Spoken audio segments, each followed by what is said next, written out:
Hey everybody, what's going on? Eric here. Hope everyone's doing well out there. You're looking at the back of Weedy Guitar Studio's giveaway guitar. Now this is a used body and it shows lots of signs of being used, but instead of just doing a total repaint on it and starting from scratch, I'm working with what I have here. Right now it's pretty cold outside here in Illinois, and yeah, it's not easy to fire up the compressor and mix paint and everything else in the garage, especially with a bunch of crap in the garage to begin with. So I'm working with what I got here. It's going to be a little bit rough, but hopefully appealing. So right now this is the back of the guitar, and there are some flaws in it. There's some scratches that I couldn't get out from sanding the body and stuff, and I went through 400 to 3000 grit sandpaper, hand polished, and then the striping, which I really think it looks pretty good for a used guitar. Let's show you how I did that.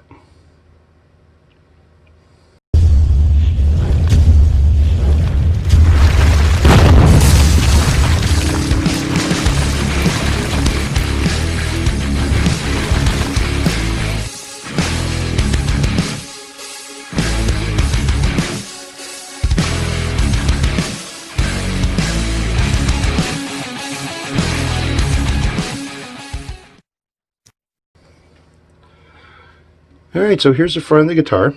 It's only been sanded back to 2000 grit sandpaper, so now I need to go over it with the 3000 grit sandpaper to kind of give it a little bit more of a sheen to pop out of the finish. It makes it a lot easier to kind of hand polish this thing. So what I have here is just a foam pad, okay, and I'm going to go over this by hand.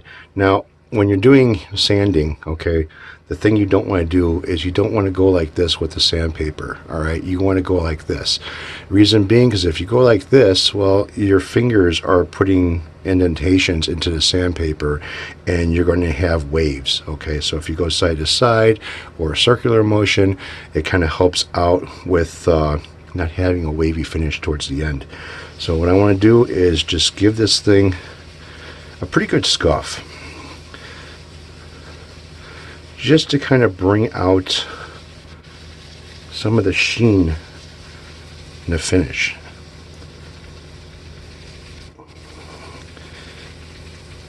Now there is a clear coat on here.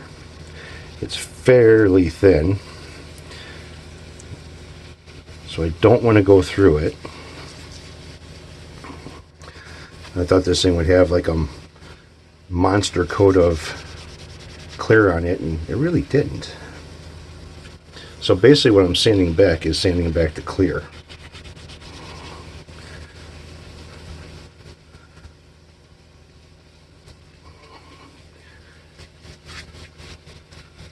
So I'm going to finish this up and I don't know, go get something to eat or something. I'll be right back. Alright, so as you can see, the LED lighting in the background up on top of the underneath the shelf over here that I have shining down kind of shows up a little bit better. I'm down to the sheen that I want with the 3000 grit sandpaper. Now it's time to start hand polishing, but before that, if there's any touch-ups that you need to do them now, because with the rubbing compounds and stuff like that, you'll be able to blend in those touch-ups a little bit better. Like I kind of touched up a little bit on some of these holes over here, and as you can see, there's no cracking where any of these holes are. Using the rub-on poly and using the Q-tip and kind of dabbing it in the holes a little bit help coat between the wood and the finish, keeping it from causing any problems with cracking. So right now I'm going to start off with the hand polishing, which is going to be the 3M and number 1 rubbing compound. This is where it gets really fun. So get yourself a couple of very clean microfiber cloths, and I mean like clean, like brand new clean. And this is where you're going to be, or I'm going to be going over this several times in order to get the polished look that I want. It's close. I mean, there are some reflections in this, but not like glass. Okay, and that's kind of what I'm looking for, is especially with something like this, I'm looking for a finish that is going to be a lot like glass, very reflective. And yeah, so here we go. Now I'm not doing the edges like around the sides of it, because that's going to be flat black, but I do want to start getting a nice shine on the top. But then you'll see what I'm going to do to kill that shine when I end up doing the striping.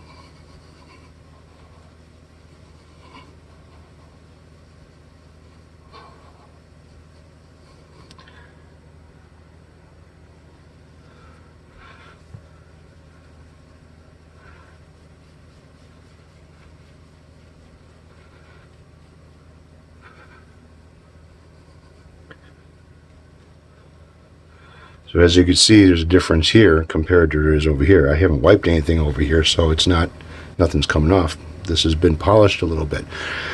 Now just looking at this, you know, I could start seeing like there's a little bit of a haze over here because I didn't hit it too much with the rubbing compound. But I'm going to have to go over this quite a few times with the 3M #1 rubbing compound, which is a cutting cream. And yeah, so I guess make yourself another sandwich. You might get fat during this video. I don't know. Might be making a lot of sandwiches. So I'm going to finish up with the first rubbing compound and come back. All right, so this is about 2 times going over it with the #1 rubbing compound. So it's still a little rough. It's not like, doesn't have that shine that I'm looking for. It still has a little bit of a haze to it. Well, the #1 cutting cream is basically, that's what it is to kind of cut out some of the scratches from the sandpaper. The polishing compounds are what brings more of everything out, but the #1 rubbing compound, the cutting cream, is what starts it off. So it's going to look a little bit rough right now. I'm going to go over it a couple more times with the #1, and then go over it with the #2 rubbing compound and the machine polish. Well, I will be the machine. So I'm going to start that right now. Alright, so I am done with the first rubbing compound. It still has a little bit of a haze to it, but the second rubbing compound, which is the machine polish by 3M, this should start popping out more as far as a gloss, real glossy gloss looks. And I'm going to start that right now. So again, another clean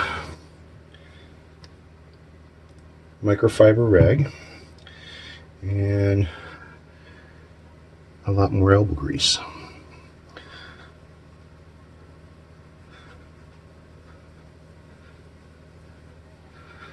I don't know why, but I just, so much easier just going in a circle motion than to just go side to side or front to back. Now I'm not worried about where the pick guard is going to cover up so much, but I do want to get underneath the pick guard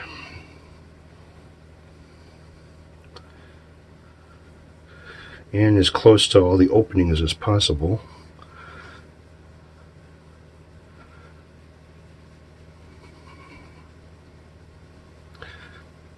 And a trick to doing this too is don't do the whole thing at one time.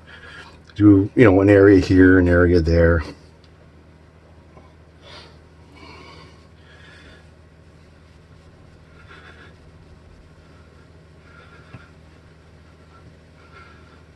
So I don't know if there's going to be a difference here between this side and this side that you guys can see, but I can kind of see it myself. It just seems to be a little bit more blacker here than it does over here. And I don't know if that's something that you guys are picking up on or not.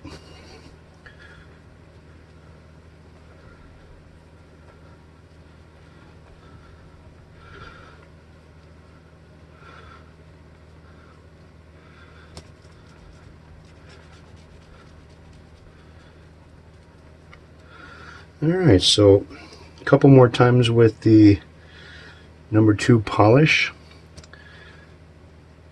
after I continue to finish the rest of the body of the guitar.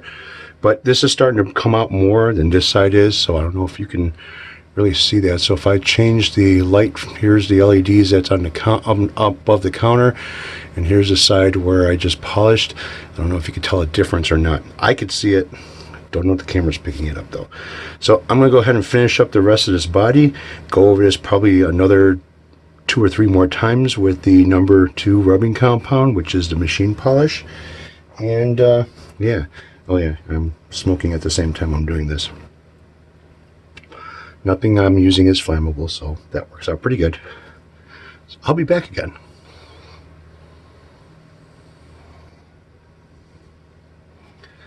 Alright, so everything is where I want it to be so far. It's looking pretty good. So this is with the number 2 rubbing compound. Now, I did not use any wax because I can't use any wax for my next step that I'm going to do. And there is no scratch doctor on this. This is basically rubbed out by hand with just a lot of elbow grease. So Weedy, I hope you appreciate this, because there is a lot of work. If you watch, anyone's ever watched any of my videos of me polishing things out by hand, it's a lot of work involved in it. So this is where I want it to be.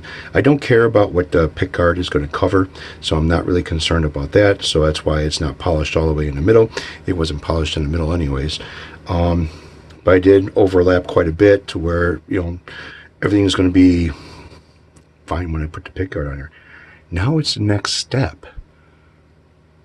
So watch this. Alright folks, so here's the fun part of this.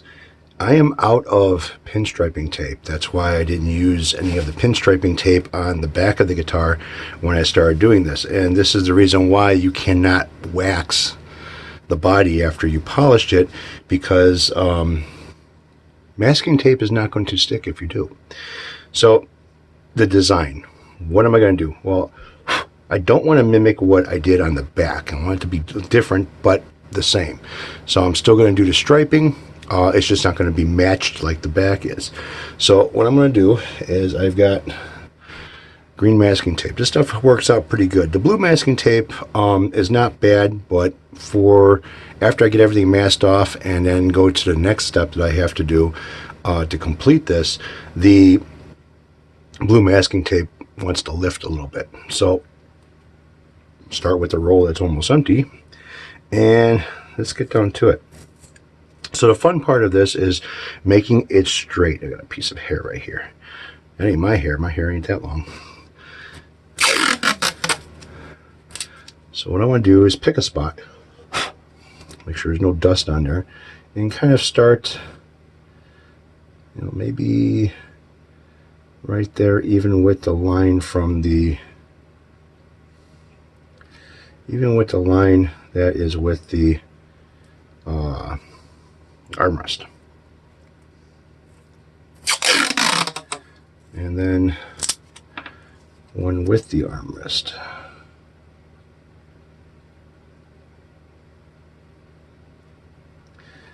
And the trick is making these kind of nice and straight so you look uniformed. Yeah, I like it. That'll be good. So then I'm going to take and just stretch across the whole body. Which in this case, what I'm going to do is I'm going to start here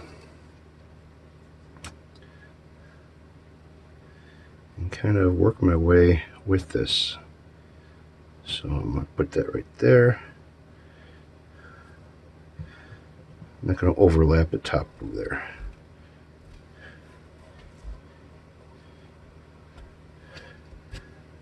And I'll make this a thicker stripe.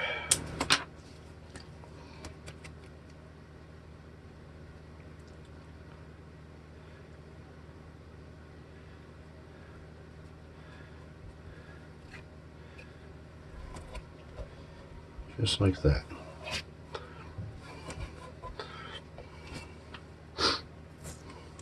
Now That's actually empty now. You know, make sure you have no fuzz or anything that's stuck to the edges of your tape. If you do, clean it off.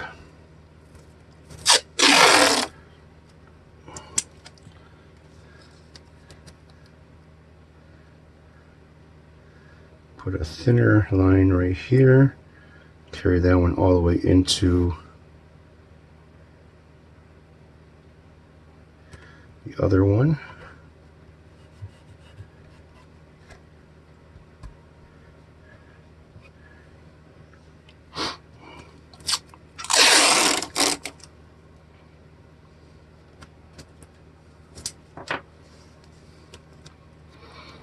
I don't want to go crazy with stripes on this thing. I just want to give it a little bit of kind of, I don't know, something different.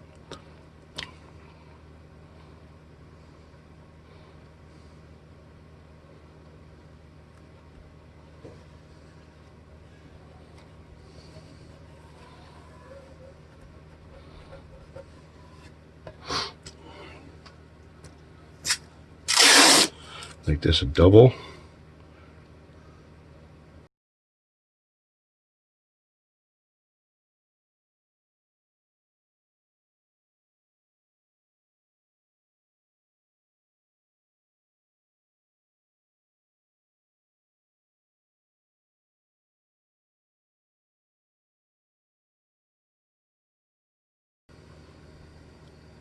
Alright, so all the sanding is done.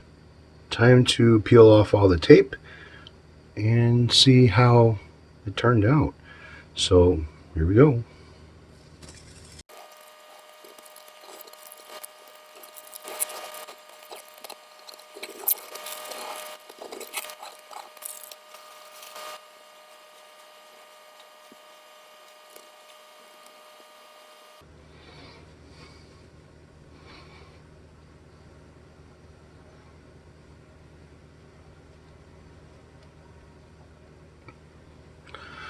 Not bad for pretty used guitar, huh? Now I just need to dull out the edges and she's done. Actually, I got a spot over here that's still wet. There you go. So all I gotta do is dull out the edges and the body will be done. There's no more I could do to it besides put it back together. Alright folks, that's it. Hope you liked the little video that I made. I know these videos have been kind of long, but hopefully informational. And this is very easy to do. I wouldn't take a brand new guitar to do this, but if you have something that's got a nice gloss finish to it that you know, maybe you want to change it up or do something with it, this is not a hard thing to do. It's just very time consuming, and yeah, I can even make a stencil out of you know, masking tape, or I have a wide sheet of masking tape that'll probably cover this whole guitar, and I can make a stencil and then cut it out and end up fogging in just the areas that are open on the stencil, and you know, be kind of cool. But yeah, this came out a lot better than what I expected, actually. So all right, thanks for watching, guys. Take it easy, have a good one, and I will catch up with you later.